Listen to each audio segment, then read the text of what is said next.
ఇవాళ మా రవలి పొద్దుగాలనే ఫోన్ చేసి నాకు పనున్నది నా వంతుకు మా అత్తను పంపిస్తున్నా అన్నది. మరి ఈమెతోనే నాకు తలకాయ పోతుందంటే ఇంకా వాళ్ళ అత్త ఎట్లుంటదో ఏమో. ఇది రోజుకి బాగా ఎక్కువైతుంది. ఇలా సంగతి ఏదో తేలవాల్సిందే. వామ్మో, తెలంగాణ శకుంతలకు 2 రెట్లు ఎక్కువనే ఉన్నట్టున్నది కదా ఈమె. హలో చెప్పు సుశీల. చెప్పుడు కాదు, చెప్పు తెగుతుంది. అలా చెప్పు తెగితే కుట్టుకుందాం సుశీల. దానికే ఇంత కంగారు పడతావేంటి? తాగినవా? మళ్ళా తాగినవారా? తాగొద్దని ఎన్నిసార్లు చెప్పాలరా నీకు?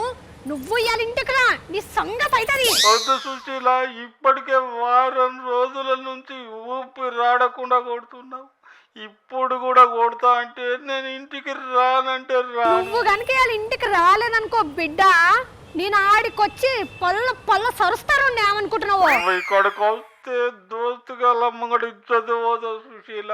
నేనే ఇంటికి వస్తా తీయగా. ఓ అత్త, ఏంది మామను కొడతా అని బెదిరిస్తున్నావా? నువ్వేనమ్మా నా మొగుడిని నేను కొట్టుకుంటా తిట్టుకుంటా, నీకేనంత నొప్పి? గరం వార్తల కోసం మా రవలి పంపిందట కదా. ముందైతే నా మొగుడిని రాని ఆని కొడితే గరం ఉంటది, అప్పుడు వార్తలు చెప్తా. ఎవరన్నా చేసుకున్న మొగుడిని కొడతారా అత్త? తప్పు కాదా? వాని తాగుబోతు ముఖంలో చెప్పు, వాని కోటను మూతిలో కొరకాసు గుచ్చ, వాడి తాడు దగ్గర వాడి నడుమిరుగా ఆడికి పొద్దున లేచిన కాంచి నైట్ పండేదాకా తాగుడు. ఇంట్లో ఉప్పులు లేవు, పప్పులు లేవు, ఇంట్లో సామాన్లు ఏమన్నా లేవంటే కూడా పట్టించుకునే ముఖం కాదు వాడు. ఇంకా చీరల మడతలల్లా ఏమన్నా డబ్బులు పెడితే అయ్యి కూడా తీసుకొని పోతాడు. ఇంకా నీ కొట్టక ముద్దు పెడతా. అయినా గాని మొగుడిని పెళ్ళాం కొట్టిందంటే ఈ సమాజం ఏమనుకోవాలి చెప్పు? అబ్బో, ఇక నేను ఒక్కదానే నా మొగుడిని కొడుతున్నా, ఇంకా ఎవ్వరి ఆ మొగుడిని కొట్టుకోవట్లేదు. ఓ దిగొచ్చిందా మా పెద్ద పిల్ల. అట్లా ఎవరు కొడతారు చెప్పు? నువ్వు తప్ప. మన దేశంలో చేసుకున్న మొగోళ్ళను కొట్టే ఆడోళ్ళు మస్తు మందే ఉన్నారు. ఇంకా మన తెలంగాణలో అయితే ఇంకా చాలా మందే ఉన్నారు. కొట్టుడంటే ఎవలో ఒకరు ఆన్నో ఇన్నో కొడతారు కావచ్చు, అంతటి చేస్తారా? వెనకటి రోజులు కాదు ఇవి.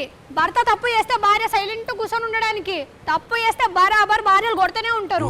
అందుకే 2006లా 1000 మంది భార్య భర్తలల్లా 7 భార్య భర్తను కొడితే ఇప్పుడు 1000 మంది భార్య భర్తలల్లా 36 మంది భార్యలు భర్తను కొడుతున్నారు. 15 సంవత్సరాల తర్వాత 5 రెట్లు పెరిగింది. చూసినావు కదా, తప్పు చేస్తే బరాబర్ కొట్టుడే. ఏ గట్ల కొడతారా ఎక్కడన్నా? నువ్వేదో అబద్ధం చెప్తున్నావు. అబద్ధం చెప్పేందుకు నువ్వేమన్నా నా అమ్మ తరపు చుట్టమా లేకపోతే నా అయ్య తరపు చుట్టమా? ఏమకంటే నేను అబద్ధం చెప్తున్నాను అంటావు. ఇది నేను చెప్తున్న ముచ్చట కాదు. డొమెస్టిక్ వైలెన్స్ మీద బయో సోషల్ స్టడీస్ రీసెర్చ్ వాళ్ళు అధ్యయనం చేసి చెప్పిన ముచ్చట ఇది. ఏంది నిజమేనా? అవు మళ్ళా నా మొగుడిని నేను కొడతా అంటే నువ్వేమో నన్ను తప్పు పట్టినవు. అట్లా తాగి డబ్బులన్నీ ఖర్చు పెడితే మంచిదేనా? అందుకే ఆయన ఇంటికి రాని రోట్లేసి తొక్కు నూరినట్టు నూరుతారు. వామ్మో, మరి అవలి కంటే డేంజర్ ఉన్నది ఈమె. కానీ సూషిండ్రానుల్లా ఒకప్పుడు భర్తలు భార్యలను కొట్టేటోళ్ళు, కానీ అదే ఇప్పుడు భార్యలే భర్తలను కొడుతున్నారట. కాలం మారిందంటే ఇదేనేమో.